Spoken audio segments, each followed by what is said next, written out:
Para hindi masayang yung saging mo na overripe dyan, gawin natin ng ganito. Meron din ako ditong isang piling na saging na saba na overripe na rin. Tingnan mo, maitim na nga yung balat. Balatan ko yan at ilagay ko muna sa mixing bowl. At durugin ko siya, gamitan ko lang ng potato masher. Kagaya niyan, kung wala kang ganyan, pwede naman tinidor lang. Durugin mo lang hanggang sa madurog lang lahat na saging. At pagkatapos yan, lagyan ko ng glutinous powder. Hindi na tayo mag-asukal dahil madami din naman yung saging natin. Matamis na rin yan, kaya hindi na ako nag-aasukal dyan dahil sobra na ang tamis ng saging.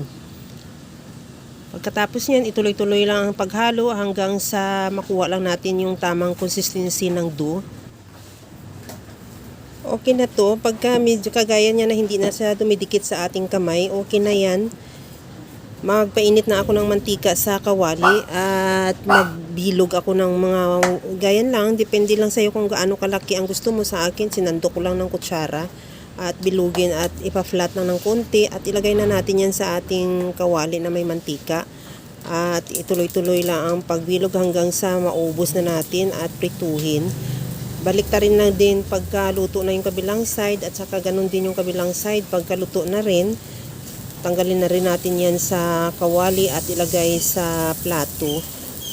At ituloy lang ang pagluto sa iba pa nating natirang dough hanggang sa maubos.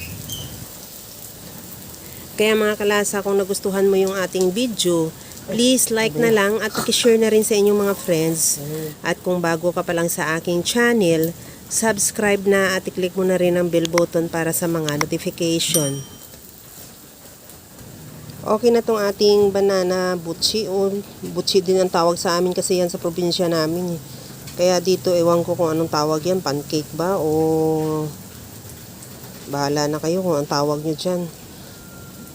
Ilipat ko na lang yan sa ating serving plate at ready to serve na.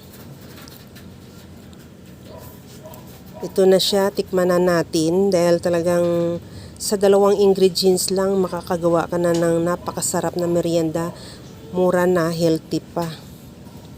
Hanggang sa muli mga kalasa, thank you for watching. Bye-bye!